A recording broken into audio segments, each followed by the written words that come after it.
Estamos estudiando una serie que se llama Santidad, lo que Dios espera de nosotros. Es una serie de estudios con base en el libro de Levítico.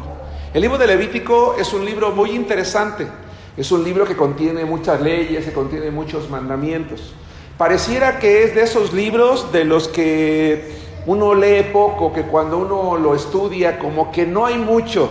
Yo no sé si opinan lo mismo, pero hay libros de la Biblia que cuando uno los lee, como que uno siente que no hay mucha aplicación práctica, como que a veces incluso lo pasa uno así de rápido, ¿no? Dice, tengo que leerlo y lo leo, pero como que no hay mucho que sacarle. Y el libro de Levítico es un libro así, pero cuando estudiamos, cuando profundizamos, cuando investigamos, nos damos cuenta, hermanos, que el libro de Levítico puede ser comparado a un manual de discipulado. Fíjense qué interesante. Un manual de discipulado es un material que sirve para enseñarle a nuevos creyentes cómo se vive, ¿verdad?, la vida cristiana, cómo se vive delante de Dios, qué es amar a Dios, qué es servir a Dios, qué es honrar a Dios, cuál es la clase de vida incluso que Dios espera de uno de nosotros. Uno no esperaría que el libro de Levítico fuera eso, pero la verdad es que lo es. Y cuando estudiamos, hermanos, en las últimas 15 semanas que hemos estado estudiando esta serie, nos damos cuenta que hay cosas muy prácticas en este libro que definitivamente tienen que ser escuchadas y tienen que ser atendidas por cada uno de nosotros como hijos de Dios. Con base en el libro de Levítico, capítulo 12, versículos 1 al 7, quiero compartir un mensaje, una predicación que se llama No hay cunas cristianas. ¿Han oído ustedes esa frase? ¿Verdad? Es que yo soy de cuna cristiana. Bueno, hoy vamos a ver con base en la palabra de Dios, hermanos, que no hay cunas cristianas. Es muy interesante, hermanos, darnos cuenta cómo en la Biblia Dios, en el libro de Levítico, nos enseñó que desde el nacimiento todos los seres humanos nacimos con una naturaleza, con una condición espiritual. Y que esa condición espiritual, hermanos, nos va a catalogar dentro de un grupo de personas, y por eso vamos a ver qué es lo que dice la Biblia respecto a este término que lamentablemente en muchos círculos cristianos se usa el día de hoy. Dice Levítico 12, la palabra de Dios dice en el capítulo 12, versículos 1 al 7 lo siguiente: Habló Jehová a Moisés diciendo, habla a los hijos de Israel y diles: La mujer cuando conciba y dé a luz varón será inmunda 7 días, conforme a los días de su menstruación será inmunda, y al 8º día se circuncidará al niño. Mas ella permanecerá 33 días purificándose de su sangre, ninguna cosa santa tocará, ni vendrá al santuario hasta que sean cumplidos los días de su purificación. Y si diera luz hija, será inmunda 2 semanas, conforme a su separación, y 66 días estará purificándose de su sangre. Cuando los días de su purificación fueren cumplidos, por hijo o por hija, traerá un cordero de 1 año para holocausto y un palomino o una tórtola para expiación a la puerta del tabernáculo de reunión al sacerdote. Y él los ofrecerá delante de Jehová y hará expiación por ella y será limpia del flujo de su sangre. Esta es la ley para la que diere a luz hijo o hija. Hermanos, si somos honestos, hay muchas leyes en el libro de Levítico que son un poco complicados interpretar el día de hoy, porque hay muchas costumbres, hay muchos conocimientos, hay muchas cosas, muchas prácticas que en aquel entonces se tenían y se conocían, que no nos han llegado con la fidelidad que uno quisiera el día de hoy. De tal manera que el libro de Levítico nos habla de un periodo que una mujer tiene que guardar después de dar a luz un hijo, que es diferente si es un varón, o si es diferente si es una mujer. Se cree, hermanos, que la razón por la cual Dios decía que durante ese periodo después del parto y determinado número de días ella tenía que se consideraba impura, no significaba algo malo, sino que era una época en la que ella no podía acudir al templo a participar en las actividades ceremoniales que eran propias, hermanos, de la familia, pero sobre todo se cree que ese tiempo que se dio de descanso fue más bien para que la mujer se pudiera recuperar En aquellos entonces los partos no estaban asistidos por un médico como el día de hoy, eran partos al natural. Eso implicaba un gran desgaste físico, un riesgo para la salud de la mujer, de hecho la propia pérdida, ¿verdad?, de sangre y todo el esfuerzo que implicaba. Se cree que ese tiempo existía precisamente para que ella se pudiera recuperar, para que ella pudiera restaurar las fuerzas. No se sabe con precisión por qué en el caso de varones era la mitad del tiempo y en el caso de las damas, de las niñas, era el tiempo doble. No se sabe. Se cree el día de hoy, no hay la seguridad, de que la razón era que en un hogar, en aquel entonces, era muy valorada la vida de un niño y la vida de una niña no.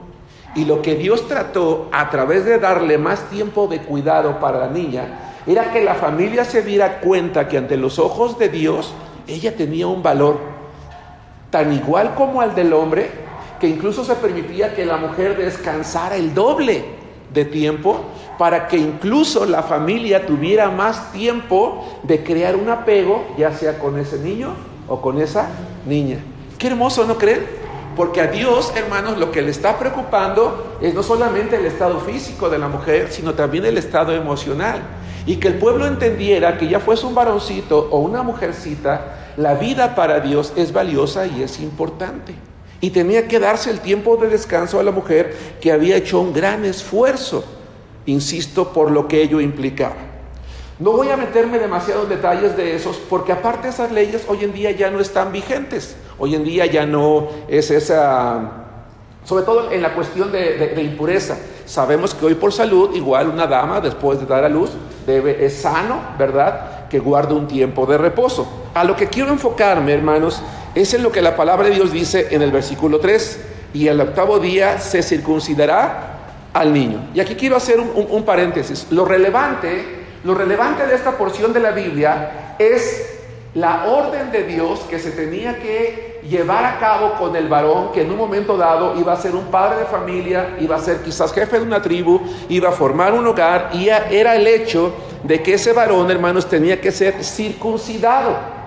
¿Por qué se tenía que circuncidar? Vamos al libro de Génesis, capítulo 17, versículos 9 al 12.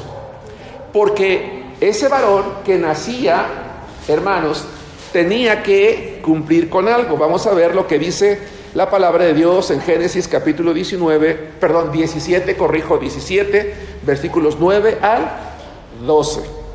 ¿Sí? Voy a leer la palabra de Dios que dice: dijo de nuevo Dios a Abraham: en cuanto a ti, guardarás mi pacto, tú y tu descendencia después de ti por sus generaciones. Este es mi pacto que guardaréis entre mí y vosotros y tu descendencia después de ti. Será circuncidado todo varón de entre vosotros. Circuncidaréis pues la carne de vuestro prepucio, y será por señal del pacto entre mí y vosotros. Y de edad de 8 días será circuncidado todo varón entre vosotros por vuestras generaciones, el nacido en casa y el comprado por dinero a cualquier extranjero, dice, que no fuere de tu linaje. Hermanos, el acto de circuncidar a un niño, entonces, era una señal de que ese niño automáticamente, en el momento en el que era circuncidado, entraba, hermanos, al amparo del pacto de cuidado, de protección, de guianza, de multiplicación, de permanencia que Dios había establecido con Abraham. Repito, una vez que era circuncidado, ¿verdad?, el simple hecho de nacer como judío y de circuncidarse le hacía automáticamente entrar al amparo del pacto que Dios había hecho con Abraham. Un pacto de cuidado, de protección, de guiar, de multiplicar. Pero ¿por qué, hermanos? ¿Por qué esta orden de parte de Dios de circuncidarse tiene que ver con el miembro viril del hombre? Por dos cosas importantes. La primera, porque Dios le dijo a Abraham que en su simiente, su semilla, ¿verdad?, su descendencia, el miembro viril como símbolo de la descendencia, de poder procrear, implicaba, ¿verdad?, que cada niño que nacía estaba siendo beneficiado de ese pacto, pero que también, hermanos, implicaba que un día de esa descendencia, lo vamos a ver un poquito más adelante, iba a nacer un día el Mesías, Jesucristo, en primer lugar. En segundo lugar, hermanos, porque en aquel entonces el miembro, hermano, reproductor del varón, ¿verdad?, implicaba que cuando alguien iba a hacer un pacto, esto ya lo he explicado en otras ocasiones, pero llamo su atención al frente, ¿verdad? Cuando dos personas querían hacer un pacto, hermanos, entre hombres, como hoy en día decimos, te doy mi palabra y nos extendemos la mano, en aquel entonces, hermanos, cuando se iba a firmar un pacto con una persona, el hombre colocaba su mano aquí, así en el otro lado, entre la pierna. ¿Por qué? Porque implicaba que ese hombre estaba empeñando su hombría, su valor como persona, su palabra. El hecho de que él empeñara su palabra le daba al otro la confianza de que le iba a cumplir, no le iba a fallar. Entonces ese pacto le está diciendo Dios a ese hombre: oye, yo estoy haciendo un pacto contigo, tú estás haciendo un pacto conmigo también. Por eso es que el propio Señor Jesucristo, cuando nació, también se circuncidó. Pero vamos a ver dos cosas. Vamos a Génesis capítulo 2, versículo 21. Entonces, es un recordatorio de la simiente especial de Abraham que finalmente traería al Mesías. Por eso Jesucristo, hermanos, fue circuncidado. ¿Por qué? No porque era pecador, sino porque públicamente se identificó con los pecadores y sobre todo como descendiente de Abraham. Vamos a ver Lucas 2, 21. Dice la palabra de Dios: cumplidos los 8 días para circuncidar al niño, le pusieron por nombre Jesús, el cual había sido puesto por el ángel antes que fuese concebido. ¿Por qué se circuncidó? Para identificarse públicamente como descendiente ¿de quién? De Abraham. Nada más. Pero vamos a ver algo muy importante.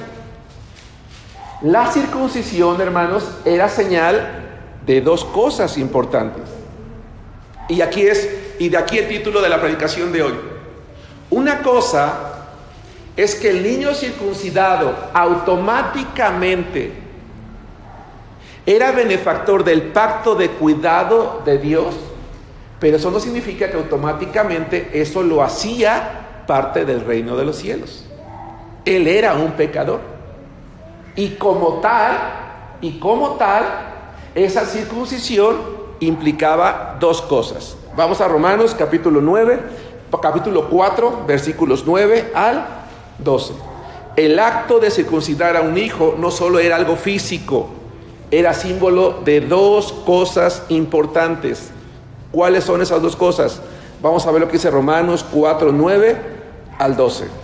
Romanos capítulo 4, versículos 9 al 12. La palabra de Dios dice: es pues esta bienaventuranza solamente para los de la circuncisión, entiéndase para los judíos, o también para los incircuncisos, los gentiles, nosotros. Porque decimos que a Abraham le fue contada la fe por justicia.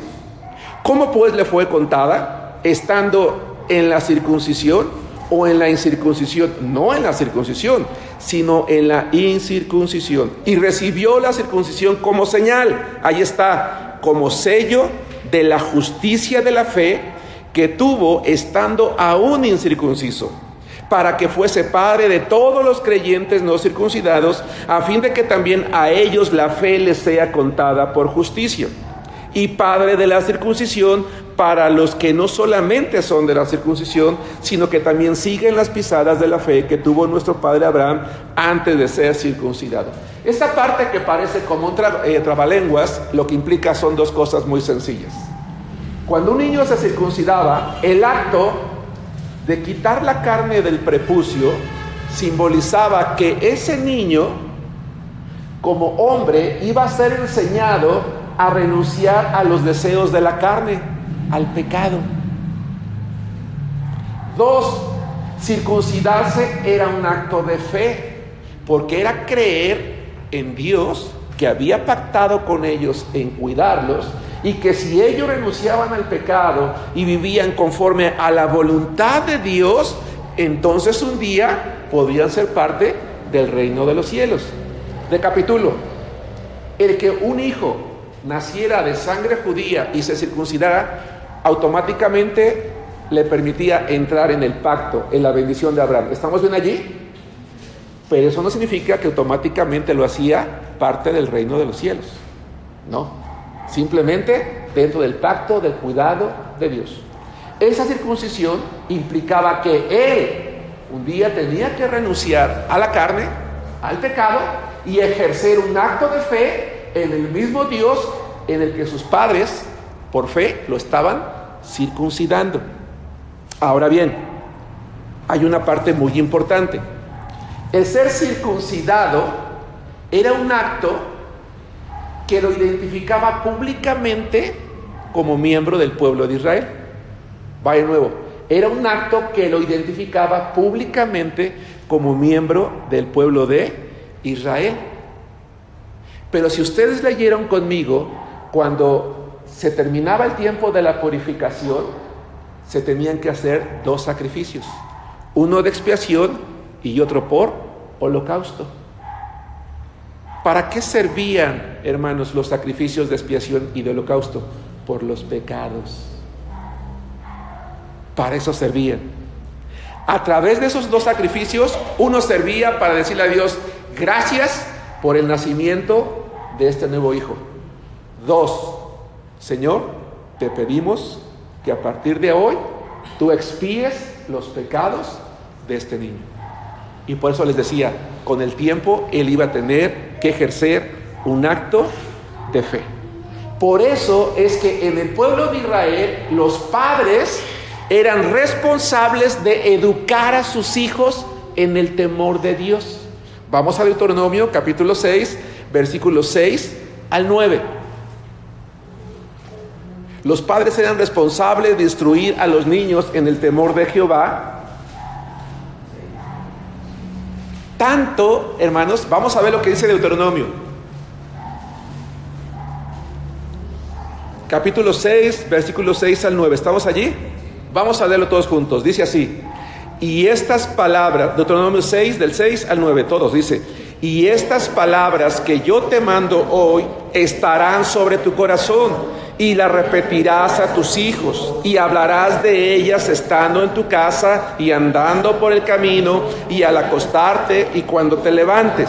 Y las atarás como una señal en tu mano, y estarán como frontales entre tus ojos, y las escribirás en los postes de tu casa y en tus puertas.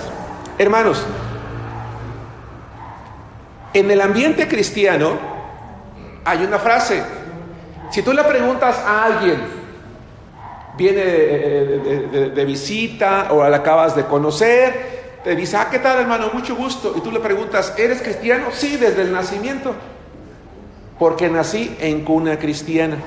Eso es un error. Eso es un error. El judío que acababa de nacer se ofrecía desde que nacía un sacrificio por su pecado. Y cuando él crecía, tenía que ejercer una fe propia y ofrecer sacrificios por sus pecados. Por eso, en Deuteronomio 6, Dios le dice al hombre, Dios le dice a los padres de familia, oye, fíjense lo que dice Dios: en tu casa, todos los días, en todo lo que hagas, procura enseñar mi palabra. Si estás comiendo, si estás en la calle, si estás trabajando, si están haciendo su tarea, si van a ir al trabajo, dice, enséñales a temer a Dios, enséñales a depender de Él. Ve sembrando ese conocimiento, ¿verdad?, mío en el corazón de ellos. ¿Para qué? Para que cuando crecieran tuvieran bases espirituales para ejercer ese acto de fe que en el pasado sus padres habían ejercido y que ahora ellos tenían que ejercerla también. ¿Qué significa eso? Que automáticamente un niño o una niña que nace en un hogar cristiano, sí, claro que es bendecido por Dios, de eso no hay duda. Dios bendice a los hijos donde hay por lo menos un padre o una madre que es creyente. Eso es un hecho. Vamos a ver lo que dice la Biblia en 1 Corintios capítulo 7, versículo 13. No estamos hablando de que no sea bendecido, no estamos hablando de que Dios no lo cuide, no estamos hablando de eso. Vamos a ver lo que dice 1 Corintios capítulo 7, versículos 13 y 14. La palabra de Dios dice: Y si una mujer tiene marido que no sea creyente, o a la inversa, un hombre que no tenga esposa creyente, y él consiente en vivir con ella, no lo abandone. Porque el marido incrédulo es santificado en la mujer y la mujer incrédula en el marido. Pues de otra manera vuestros hijos serían inmundos, mientras que ahora son santos. Si un hombre o una mujer es cristiano o cristiana y el otro no, dice Dios, mantente fiel para que Dios bendiga a tus hijos, para que bendiga a tu cónyuge. Es que él no quiere saber nada de Dios, Dios lo va a bendecir por ti. Ella no quiere saber nada de Dios, Dios la va a bendecir por ti. Es que mis hijos son rebeldes, no quieren saber nada de ti, Dios los va a bendecir por ti.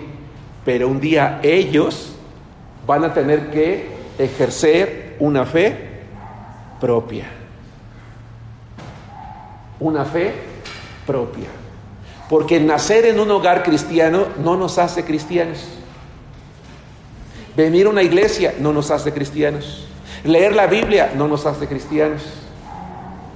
Lo que nos hace cristianos es ejercer un acto de fe, de arrepentimiento de pecados y de fe en Jesucristo para ser salvos.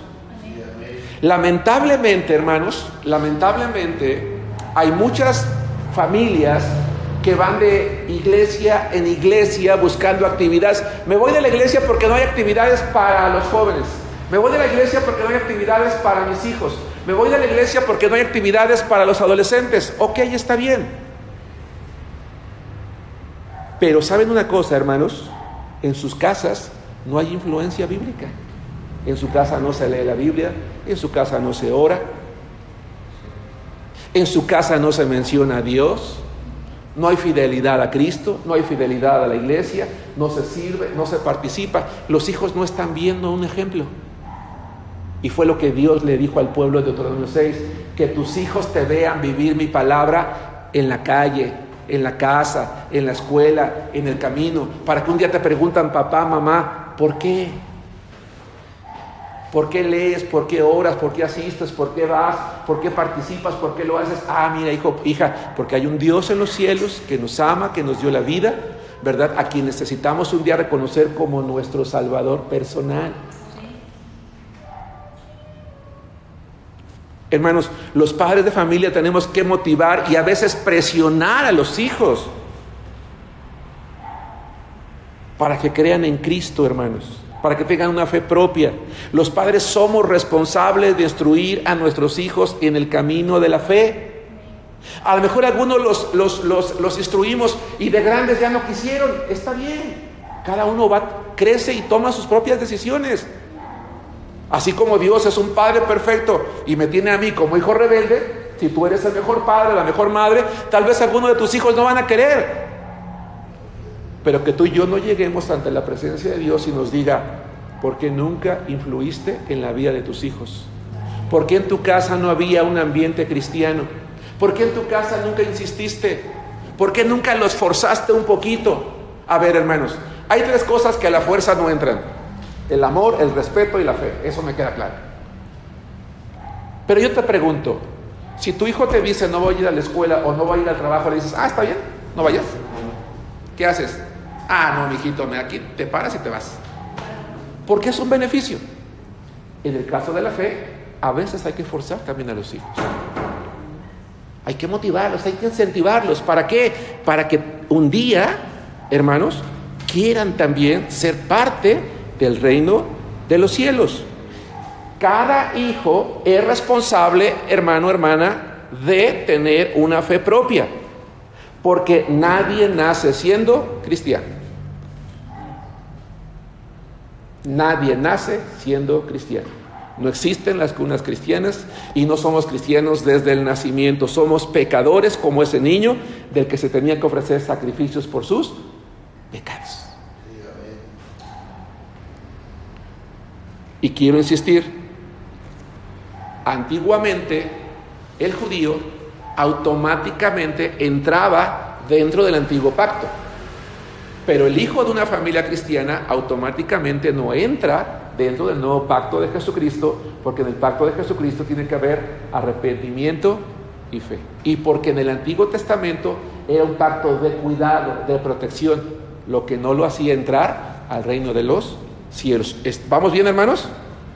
Vamos a Colosenses capítulo 2. Voy a entrar a la recta final del mensaje de hoy.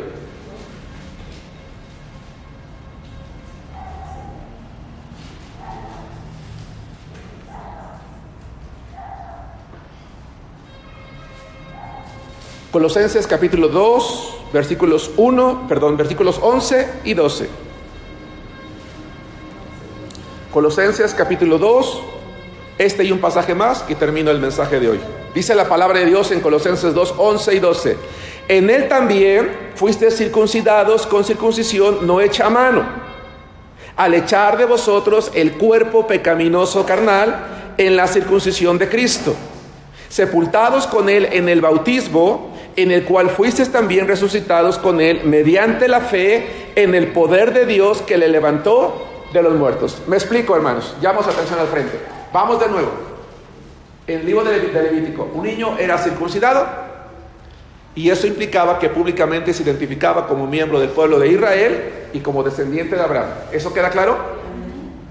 Ser circuncidado implicaba renunciar a la carne y un acto de fe. ¿Sí es claro eso? Perfecto. Cuando una persona se arrepiente de sus pecados y tiene fe en Jesucristo, el siguiente paso es el bautismo. Y el bautismo nos identifica públicamente como miembros ahora de la familia de Dios. El recibir a Cristo implica renunciar a los deseos de la carne.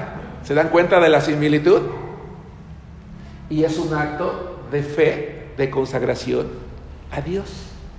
Y Pablo, cuando le escribe a los colosenses, lo está equiparando con la circuncisión. Nada más que dice, nosotros ya no es algo físico, sino espiritual, el corazón. Porque es aquí en el corazón donde tenemos que tomar la decisión de hacer a un lado los deseos pecaminosos. Terminamos viendo Deuteronomio capítulo 10, versículo 16. Esto que les estoy diciendo ahorita no era nuevo para el pueblo de Israel. Ellos aprendieron eso. Aprendieron que el acto físico, hermanos, aprendieron que el acto físico de circuncidar solo era algo externo, que lo importante radicaba ¿dónde? En el corazón. Porque de nada me sirve a mí ser parte, en este caso, de una congregación, de una familia, de cualquier cosa, por estar físicamente nada más, pero mi corazón no. Dios lo que quiere es mi corazón, para que entonces yo tome la decisión correcta de renunciar al pecado. Vamos a verlo en Deuteronomio capítulo 10, versículo 16. ¿Cuál es el anhelo de Dios? Vamos a ver lo que dice Deuteronomio 10, 16. ¿Estamos allí? Todos juntos. Dice, circuncidad pues el prepucio de vuestro corazón y no endurezcáis más vuestra cerviz. Hermanos, ¿cuál es el anhelo de Dios en cada uno de sus hijos respecto al pecado? Que se aparte de él. Y es una decisión que se toma ¿dónde? En el corazón. Uno lo hacía en el Antiguo Testamento, se hacía simbólicamente, físicamente, y nosotros lo hacemos simbólicamente. Pero ambos, ¿dónde tomaban la decisión? En el corazón. Hermanos, no hay cunas cristianas. No somos cristianos de nacimiento. Para ser parte del reino de los cielos, necesitamos ejercer una fe propia, reconocer nuestros pecados, arrepentirnos, pedirle perdón a Dios, tener fe en Jesucristo. Y el paso inmediato es bautizarnos para decirle al mundo, hey, yo soy parte de la familia de Dios. Conclusión: si yo hoy, o alguien aquí, o en el futuro que escuche esta grabación, no ha tomado una decisión por Cristo porque cree que era cristiano de nacimiento, está equivocado. Necesita ejercer una fe salvadora en Cristo Jesús. Que Dios les bendiga.